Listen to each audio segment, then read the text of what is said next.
Hello my dear friend, welcome to education point online. So friend, कैसे हैं आप लोग? गए हो बहुत अच्छे होंगे।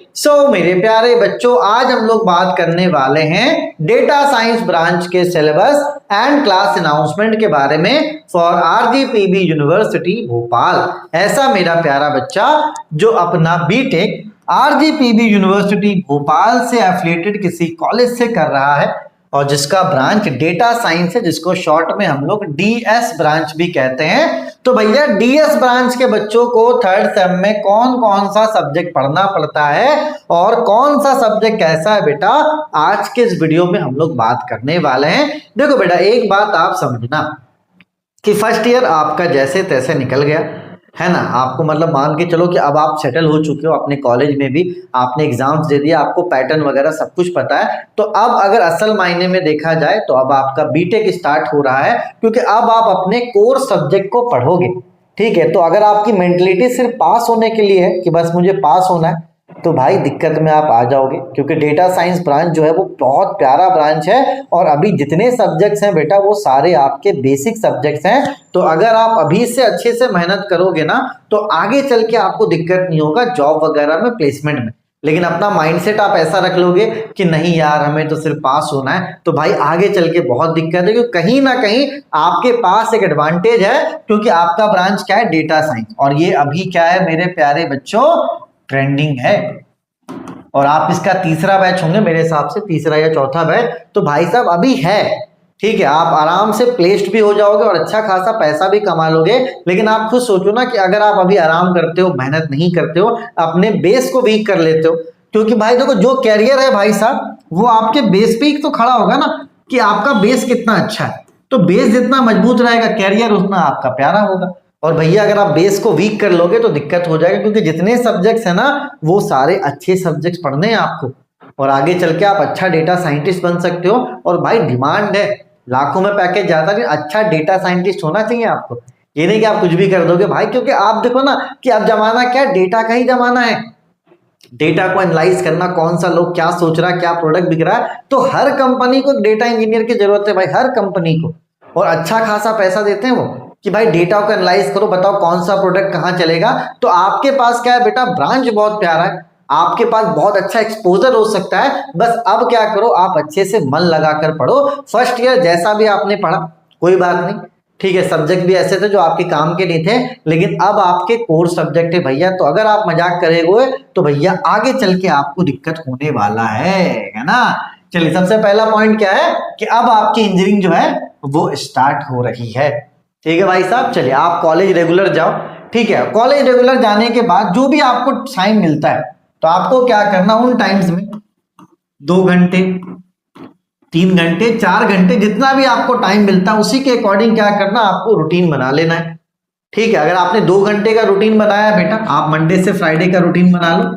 ठीक है, अगर आपने 2 घंटे का रूटीन बनाया तो मतलब वीक में आप 10 घंटे पढ़ोगे अच्छे से। और अगर आप मान के चलो मंथ की बात की जाए तो मंथ में ये 40 घंटे हो जाएंगे। और आप खुद भी सोचो कि अगर आप एक महीने में 40 घंटे अच्छे से पढ़ते हो, ठीक है, अपना अच्छे से मतलब 100% फोकस देकर पढ़ते हो, तो बहुत है 40 घंटे। तो भाई साहब रूटीन बनाओ, रूटीन को फॉलो करो। आप अगर ये सोचोगे एग्जाम के टाइम में 10-10 घंटे पढ़ लेंगे, ऐसा नहीं है भाई। ब्रेन को आप ट्रेन करो, बंधुआ मजदूर मत बनाओ, है ना। स्मार्ट एकदम आप काम जो करो बेटा वो स्मार्टली करो। जैसे मैं काम करता हूँ, मेरा 10 से 3 फिक्स है कि भाई मुझे 10 से 3 तक काम करना है, ऑफिस में मुझे रहना है। तो मैं बहुत सारे वीडियोस वगैरह बेटा बना लेता हूँ। ठीक है, अगर मैं पीछे भी देखता हूँ कि मैंने इतने सारे कोर्सेज बना लिए, ये सिर्फ और सिर्फ रूटीन के दम पर हुआ है। तो अगर आपको सक्सेसफुल होना है बेटा तो आप एक रूटीन बनाओ। मैं आप पे कुछ थोप नहीं रहा हूँ कि तुम 10 घंटे पढ़ो, 20 घंटे पढ़ो। मैं बस चाहता हूं कि भले तुम 2 घंटे पढ़ो, लेकिन वो रेगुलर होना चाहिए, हिलना नहीं है भाई साहब। मंडे से फ्राइडे जो भी आपका रूटीन है उसको आप फॉलो करो। सैटरडे घूमो फिरो, मस्ती करो। संडे सैटरडे मतलब मस्त पूरा एंजॉय करो, मत देखो किताब की तरफ, लेकिन भाई रूटीन बना लो। सैटरडे संडे अपने पास रखो, अपनी जिंदगी भी जियो। ठीक है, आप उस दिन रील्स देखो, मूवीज देखो, जो करना है करो, लेकिन मंडे टू फ्राइडे आपका रूटीन जो है बेटा वो फिक्स होना चाहिए। ठीक है, अगर रूटीन फिक्स नहीं है, कहीं ना कहीं आप लोगों से पीछे चले जाओगे, क्योंकि अभी वीडियो देखने वाले बहुत ऐसे लोग हैं, हो सकता है कि 10 लोग इस बात को फॉलो करें, 10 लोग तो ऐसे आगे चले जाएंगे। ठीक है, चलिए भाई साहब, तो रूटीन मेरे हिसाब से आप फॉलो करोगे तो अच्छी बात है, नहीं तो दिक्कत है आपके लिए। ठीक है, और जो भी सब्जेक्ट है इस बार बेटा वो सारे आपके बेसिक सब्जेक्ट हैं। तो इसको इग्नोर नहीं करना है। जो मेंटेलिटी है आपकी कि सिर्फ पास होने के लिए पढ़ना, भाई पास तो तुम हो जाओगे, ऐसा कोई सब्जेक्ट नहीं है इसमें जो आपको फेल करवाए। पास लगभग तुम हो जाओगे, एक आध में फंसोगे तो फंसोगे, लेकिन पास तो आप सब में हो जाओगे। लेकिन आप खुद से सवाल पूछो कि क्या आप पास होकर प्लेसमेंट ले पाओगे? क्योंकि भाई कहीं ना कहीं कॉलेज वालों ने तो बेवकूफ़ आपको बना दिया है। कॉलेज वालों के पास प्लेसमेंट के लिए सिर्फ 100 सीटें हैं और उसी के दम पर उसने 5,000 एडमिशन ले लिया।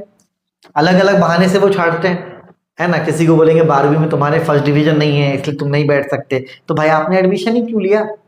आपको कॉलेज की रियलिटी पता है भाई साहब, तो कॉलेज के भरोसे रहोगे तो कुछ नहीं होना। आपको अपना रास्ता खुद बनाना है और वो मेहनत करके ही बनेगा। आप अगर सोचोगे कि मैं सिर्फ एग्जाम के टाइम पे पास हो जाऊं और फिर अपना रास्ता खुद बना लो, ये नहीं हो सकता भाई साहब।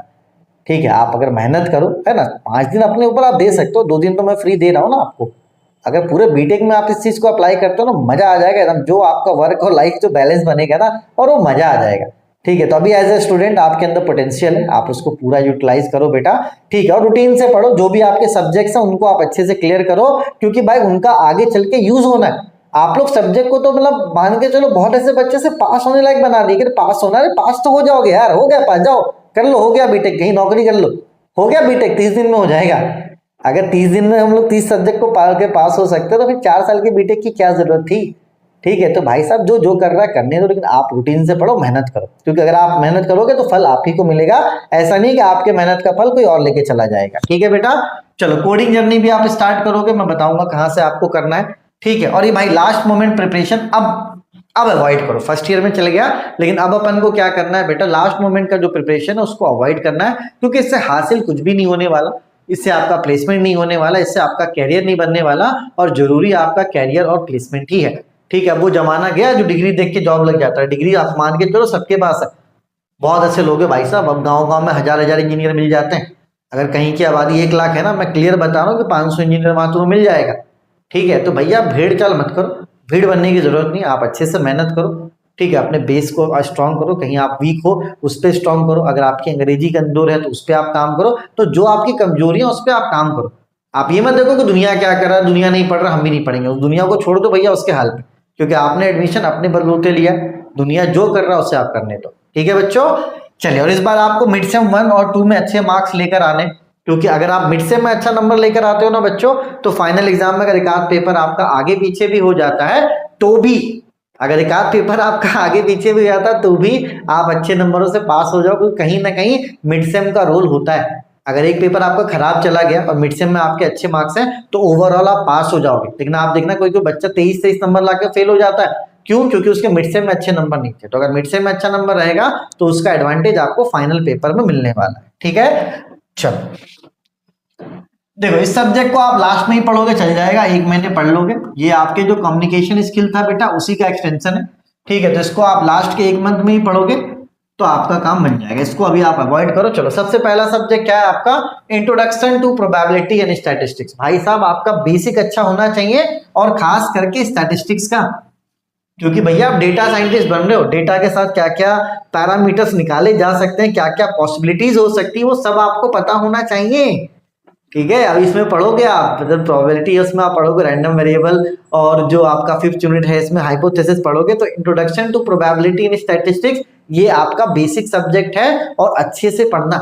कहीं ना कहीं थोड़ा टफ भी है बेटा, क्योंकि डरना जरूरी, टफ भी है, लेकिन अगर आप अच्छे से पढ़ोगे तो आपका काम बन जाएगा। प्रोबेबिलिटी थोड़ा सा दिक्कत आपको देता है, लेकिन जैसे जैसे एग्जाम आते चले जाएंगे, आप रिवीजन करते चले जाओगे तो चीजें आपकी क्लियर हो जाएंगी। और साथ ही साथ आपका जो स्टैटिस्टिक्स है बेटा, ये आपको 100% आना चाहिए, क्योंकि आगे चल के स्टैटिस्टिक्स का यूज है।